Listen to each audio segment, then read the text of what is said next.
¿Qué dicen, gente? ¿Cómo andan? Buenos días, buenas tardes o buenas noches para el uso horario en el que miren este video. Vale aclarar siempre, como siempre lo digo, que no soy ni pastor, ni coach, ni evangelista, ni obispo. Alguna vez solamente quizás se me ungió como pastor de niños, pero lo que le vengo a compartir son reflexiones, pensamientos que tengo con respecto a la palabra de Dios. En este caso puntual, quiero compartirles un pensamiento, una reflexión, teniendo en cuenta que soy solamente la voz de uno que clama en el desierto, nada más que eso. Con respecto a la palabra de Dios. A este mensaje, que ya más o menos he pensado un título para este mensaje, lo quiero titular, y así lo verán quizás en mi plataforma de YouTube, La gente no cambia. Y claro, quizás si vean este título en la plataforma de YouTube y empiecen a escuchar de a poco lo que les quiero compartir, muchos cristianos pueden llegar a pensar que este no es un pensamiento bíblico. Porque supuestamente para el cristianismo, cuando una persona se convierte al Señor, cambia su vida. Pero bueno, quiero sostener este pensamiento que tengo con respecto a la Biblia justamente con ejemplos de la palabra de Dios, de que la gente no cambia. Siempre hablo de mi pastor, de quien fue mi pastor muchísimos años, don Manuel de Jesús Pereira, y él tenía un dicho, él decía que también por este dicho él fue muy cuestionado dentro del cristianismo. Él solía decir que el que es buena persona, es buena persona dentro de la iglesia y es buena persona fuera de la iglesia. Y que el que es mala persona dentro de la iglesia y es mala persona fuera de la iglesia. Por eso sostengo y digo a través de los años y el paso de los años, ya estoy cerca de cumplir 50 años, me confirma que esto es así. A ver, la Biblia. ¿Qué es la Biblia sino un libro educativo? La Biblia, por eso muchos lo llaman el manual del cristiano, es un libro educativo.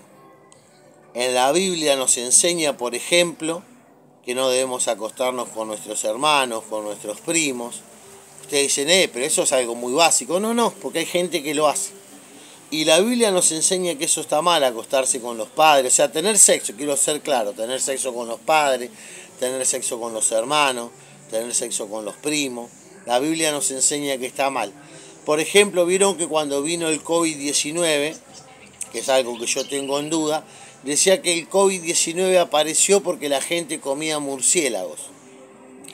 Bueno, la Biblia también nos habla y nos enseña sobre qué animales podemos comer, qué animales son perjudiciales para el ser humano. Dentro de las cosas que podemos comer, de las cosas que podemos hacer sexualmente, que están permitidas bíblicamente y las que no están permitidas, las que tienen, se supone, un castigo, traen un castigo a la vida del ser humano por hacerlas. No solo en la comida, no solo en la bebida, no solo en lo sexual. La Biblia habla del descanso, la Biblia habla de todos los temas que ustedes se puedan imaginar, de todos los temas que abarca la vida del ser humano, la Biblia habla. Sobre qué es lo que está bien y qué es lo que está mal. Tanto en el Viejo Testamento como en el Nuevo Testamento. De hecho, el apóstol Pablo decía que las malas conversaciones corrompen las buenas costumbres. O sea que inclusive hasta habla sobre de qué tipo de conversaciones tenemos que tener con los nuestros. Y qué es lo que nos es provechoso y qué es lo que no. Por eso sostengo desde ahí que la Biblia es un libro educativo. ¿Está bien?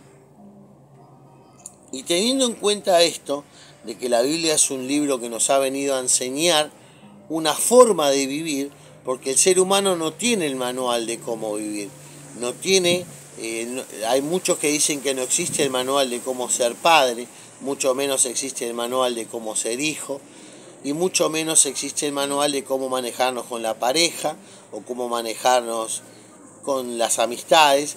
Sin embargo, la Biblia toca todos estos temas. Por eso sostengo, repito nuevamente, que la Biblia es un libro educativo. Pero ¿por qué digo que la gente no cambia? Que la gente sigue siendo lo que es, inclusive dentro de la iglesia y fuera de la iglesia. ¿Por qué? Porque vayamos a algunos ejemplos bíblicos para sostener un poco lo que digo. Por ejemplo, el patriarca Abraham. Él no era judío. El patriarca Abraham no era judío. El padre de la fe no era judío. Sin embargo, Dios le habla, le da un mandamiento sin darle muchas explicaciones, y él sale, obedece de entrada, sale de su tierra y de su parentela a la tierra que Dios le iba a mostrar. Y en ese camino, y con la promesa de que iba a tener un hijo, le pasaron un montón de cosas a Abraham. Le pasaron un montón de cosas. Pero cuando llegó después de 25 años, tuvo que esperar a Abraham para que se cumpla la promesa de Dios en su vida. Él tenía 75 años cuando Dios le prometió que iba a tener un hijo.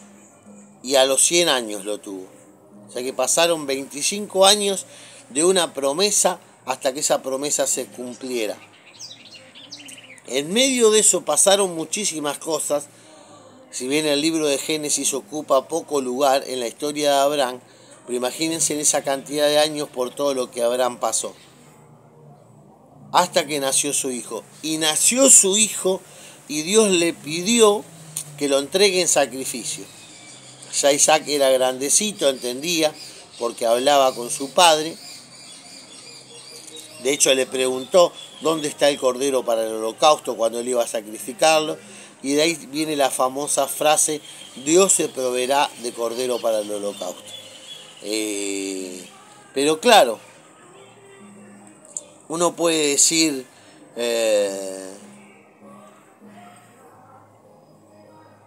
Abraham pasó por tantas cosas, ¿no es cierto? Pero él, así como fue obediente desde el principio, 25 años antes, cuando Dios le pidió que entregue a su hijo más de 25 años después, Abraham siguió sosteniendo lo mismo, lo obedeció, porque estaba en su esencia, él era un ser obediente, un ser que le creía a Dios contra todo pronóstico. Entonces Abraham era un ser obediente y sostuvo esto toda su vida, por eso fue llamado el padre de la fe. Hablemos de José. José era un mimado de su padre, José era un mimado de Jacob, por eso Jacob le regaló una túnica de colores, que no era muy común en ese tiempo. Y fíjense que fue pasando el tiempo, fue el mimado en la casa de Potifar siendo esclavo, fue el mimado dentro de una cárcel y fue el mimado de Faraón. Después podemos hablar de un montón de cuestiones en la historia de José, pero él fue el mimado en toda su vida. O sea que nació de una manera, estuvo en su casa de una manera, inclusive siendo esclavo siguió sosteniendo esa misma manera de vivir. Otro personaje bíblico del que después voy a hablar, que muchos la usan para predicar, Jezabel. O sea, cambiando de lo bueno a lo malo, ¿no? Jezabel, que es una mujer sobre la que se habla mucho y se habla del espíritu de Jezabel dentro de la iglesia y fuera de la iglesia, y cuántas prédicas se han hecho con respecto a Jezabel, pero Jezabel vivió de una manera no acorde a la voluntad de Dios toda su vida y murió de esa manera, comida por los perros. Hablando de lo malo. Siguiendo la temática de hablar de lo malo, de una persona que vivió mal y murió mal y por eso murió, Judas. No vayamos muy lejos, mucha gente no habla ni predica de Judas. Pero Judas, que era el tesorero de los 12 de Jesús, él amaba el dinero. Y lo que le llevó a ahorcarse y a morir ahorcado fue amar el dinero. Por eso entregó a Jesús por 30 piezas de plata. Porque amaba el dinero. Había visto a Jesús hacer milagros. Había visto a Jesús resucitar muertos, sanar leprosos, darle vista a los ciegos. Y cuántas maravillas vio hacer por Jesús. Sin embargo, ese amor al dinero que él tuvo toda su vida, inclusive caminando con Jesús y siendo uno de sus 12, lo llevó a la muerte. Pedro, no vayamos muy lejos, y estamos hablando de un buen ejemplo porque Pedro terminó siendo el líder de la iglesia antigua. Y también terminó muriendo por esa causa. Pero Pedro era una persona polémica. Fue aquel, como les comentaba en el video anterior, al que Jesús le tuvo que decir: apártate de mí, Satanás, porque me eres de tropiezo. Fue aquel también que fue el primero que dijo que Jesús era el Hijo de Dios, el Mesías, el que tanto se esperaba. Fue aquel que caminó sobre el agua. La única persona que caminó sobre el agua, aparte de Jesús, fue Pedro.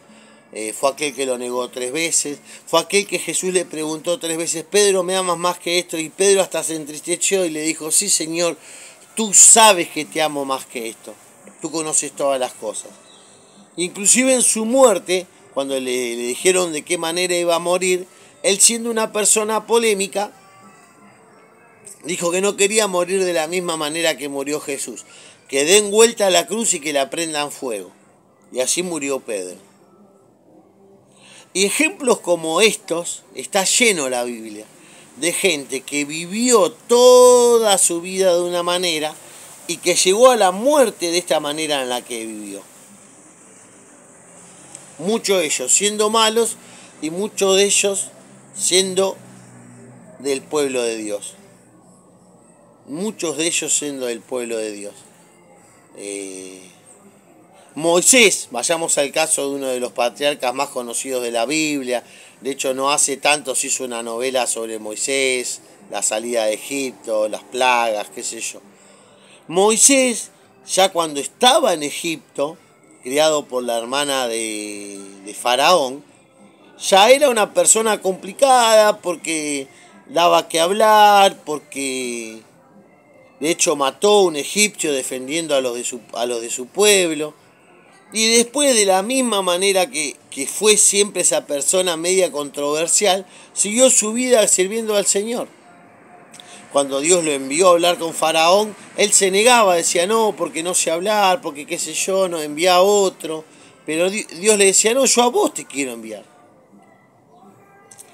Por eso, sosteniendo todos estos ejemplos bíblicos de los que la Biblia está lleno, y los ejemplos bíblicos de la Biblia están puestos para nuestra enseñanza.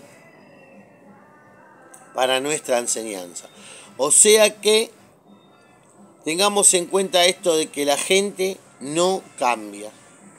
Podemos mejorar un poquito o empeorar un poquito de acuerdo a la importancia que le demos a las enseñanzas bíblicas y cuántas sean las que pongamos por obra en nuestra vida. Pero uno es como es. Uno, cuando ya se crió, cuando dejó de ser niño. Mi madre, que era una mujer grande, falleció siendo una mujer de 80 años. Vieron que en el fondo se ven todas esas plantas que se ven. Yo estoy en el patio de casa. Ella era mucho de plantar árboles, de estar con las plantas y qué sé yo. Bueno, pero ella decía que el árbol, mientras es chico, vos lo podés enderezar, pero una vez que su tronco está grande, ya no se endereza más. Entonces, teniendo en cuenta todas estas cosas, digo y sostengo que la gente no cambia. Que el que más o menos tiene un buen corazón, un buen sentir, es obediente, en su vida adulta, lo va a hacer toda su vida. Sea que vaya a una iglesia o sea que no vaya a una iglesia. El que es una persona trabajadora, el que es una persona que le gusta cumplir con los mandatos de la sociedad, lo va a hacer toda su vida. Y el que no lo es, el que es una persona de mala vida, y muchos me pueden decir: sí, Pero dentro de la iglesia hay personas que han salido de estar presos y se han convertido a Dios y han cambiado su manera de vivir. Bueno, déjenme ponerlo un poquito en tela de juicio eso, porque quizás haya dejado de robar esa persona, de delinquir o de ser un asesino. Pero yo lo he visto, y a las pruebas me remito, que esa malicia y a buen entendedor pocas palabras, no se va del todo. El que tiene esa picardía en la vida, la va a tener toda la vida. En las cosas de Dios y fuera de las cosas de Dios. Solamente son pensamientos, reflexiones con respecto a la palabra. Hay gente que puede estar de acuerdo, gente que no. Les agradecería mucho, acá abajo dice suscribirse al canal para aquellos que no lo hicieron, que lo puedan hacer. Y aquel que me quiera dejar un me gusta o hacerme un comentario con respecto a esta reflexión, se los agradezco. Que Dios los bendiga, que Dios los guarde. Recuerden, hacer la voluntad de Dios para nuestra vida, que es agradable y perfecta, trae beneficios. Tratemos de hacer la voluntad de Dios. Pero recordemos, porque muchas veces hay gente que dice, este va a la iglesia y mirá cómo es. Bueno, recordemos que la iglesia está llena de gente enferma, llena de gente, como dice Dante Gebel, gente rota. Jesús decía, el sano no tiene necesidad de médico, sino el enfermo. Y muchas veces, la gran mayoría de las veces, todos los que llegan a una iglesia cristiana de cualquier índole, llegan porque tienen el alma enferma. Entonces no esperemos encontrar perfección, no esperemos encontrar santidad, no esperemos encontrar lo mejor de lo mejor dentro de una iglesia, porque dentro de las iglesias va gente llena de imperfección y, como les digo siempre, somos seres humanos. Que Dios los bendiga mucho, que tengan una excelente semana y un excelente año. Bendiciones para todos. Dios los ama.